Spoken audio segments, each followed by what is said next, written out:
when he led college football in completion percentage and he threw almost 40 touchdowns for over 4,000 yards.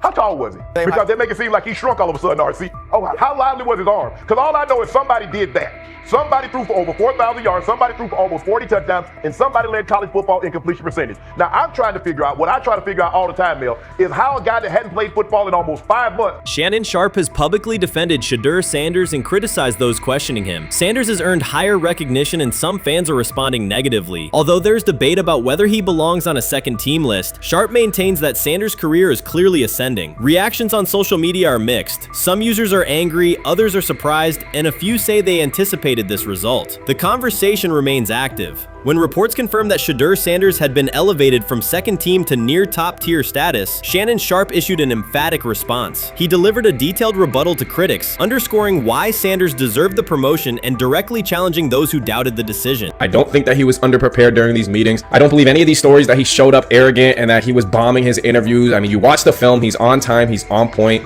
You watch his interviews, he answers like a 10-year NFL veteran. Like, he's clearly dominating OTAs. It's every single day there's a new report of how well he's doing for the Browns in OTAs. And I mean, you can say what you want, it's just OTAs. Okay, if that's your new narrative, then he's doing exactly what he needs to be doing. He's on point, he's on time, he's getting the respect of his teammates, and he's making plays. So we're gonna see years down the line, something's gonna come out that I don't know what exactly it was, but something will come out. Critics have been waiting for an opportunity to dismiss Sanders. They labeled him overrated, accused him of benefiting from nepotism, and claimed his profile came only from his last name and polished image. Within their own echo chamber, they cited every game in which he fell short of huge passing numbers as validation of their doubts. Since Sanders has begun receiving formal recognition, criticism has escalated. A wave of self-appointed analysts is dissecting his throwing mechanics and team role, and many online commentators now argue that his promotion reflects deeper problems within the sport. Shannon Sharpe rejected each criticism directed at Shedeur Sanders. During the broadcast, he turned a routine segment into a detailed examination, acting as presenter, interrogator, and fact-checker. Sharpe walked viewers through game film, season statistics, and scouting reports to show why Sanders merited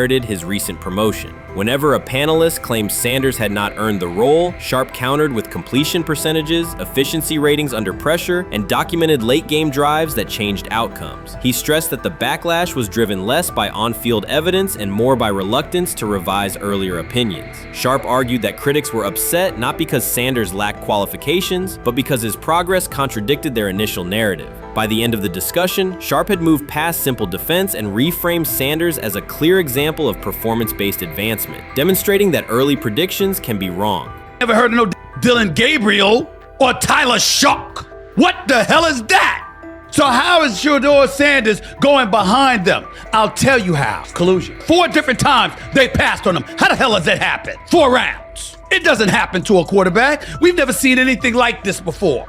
Shedeur Sanders with the watch. Shedeur Sanders with his bravado. Shedeur Sanders with this supposed arrogance or whatever. Shedeur Sanders' advancement did not happen by chance. While detractors questioned his resume online, he continued to prepare, attend every practice, and deliver accurate throws under pressure. The contrast between his output and the complaints directed at him has been stark. Some critics even argued the selection committee was, quote, biased toward performance, as if rewarding strong play were improper. Rumors quickly followed. Certain commentators speculated that a public relations push from the Sanders family must have influenced voters, suggesting everything from coordinated media strategies to alleged favors for coaches. None of these theories addresses the basic point. Sanders earned his promotion through consistent production, poise in the pocket, precise ball placement, and efficient decision-making. Shannon Sharpe highlighted these facts during his response. He noted that Sanders' performance metrics justify the recognition and emphasize that resistance to the move stems more from prior prejudice than from substantive evaluation. For Sharpe, the goal was clear: present the data, challenge unfounded claims, and correct the narrative. The discussion therefore became a broader statement about acknowledging merit and abandoning outdated assumption. Colin Cowherd defend college basketball coaches who have gotten a DUI, come to their defense and say they didn't need to be fired, that they deserve a second chance. But Shedeur Sanders drives 40 miles over the speed limit, gets a one-on-one ticket, and Colin Cowherd comes on his show today and says he's out on Shedeur Sanders. He's seen enough. He can't support him anymore. He can't be in the Shedeur Sanders camp. because of their speeding ticket. Shannon Sharpe addressed commentators who portray constant doubt as expertise. Those who discount strong performances with "we'll see" but declare bust after a single mistake. He noted their belief that progress only counts if an athlete visibly struggles. Sharpe's response was methodical rather than emotional. He presented evidence, cited statistics, and calmly refuted each claim. Following his remarks, several critics began revising or deleting earlier posts, recasting themselves as longtime supporters of Shedeur Sanders despite having questioned him for months. Sharpe insists on accountability, naming specific individuals and dates while requesting public acknowledgement of prior errors. He argues that analysts cannot spend months undermining a player's potential and then quietly adopt a supportive stance once the athlete succeeds. These are serious, big-time, top-of-the-line playmakers that they have. If you can go 45-42 in the fourth quarter because your quarterback set the school record with 510 yards passing.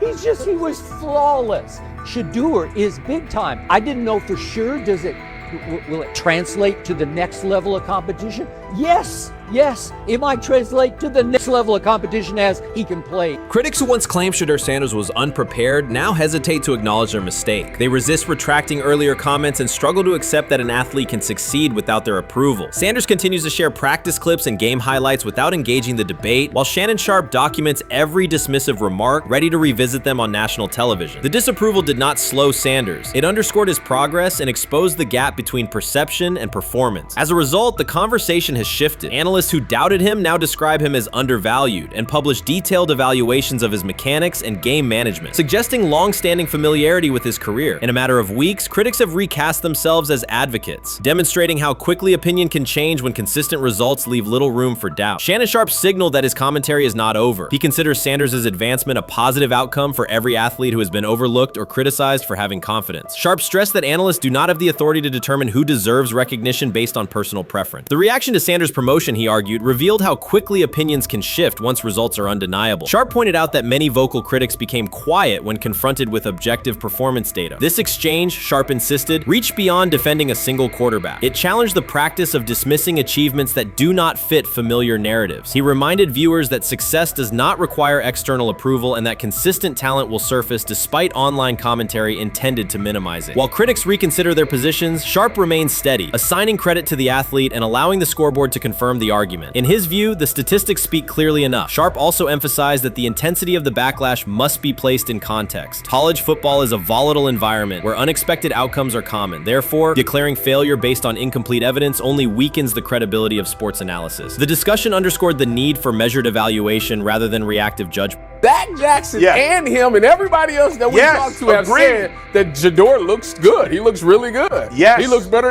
And we got Zach that say Dylan Gabriel ain't even an NFL quarterback. It's true. So how is it that this man can't get a rep with the ones, but that non-NFL quarterback can? We all what agree with sense that. does that make? Some observers now claim that recognizing Shedeur Sanders' strong performance undermines football's traditional standards, even though they previously argued he received coverage only because of his father. Faced with Sanders' current statistics, those critics are searching for explanations that fit their earlier narrative. The data have always been clear. Their earlier objections ignored that fact. Shannon Sharpe is openly highlighting this reversal, comparing past negative remarks with Sanders' recent 400-yard games to demonstrate the gap between criticism and evidence. Sharpe did not force these commentators to backtrack. He simply displayed their earlier claims alongside Sanders' results, allowing the contrast to speak for itself.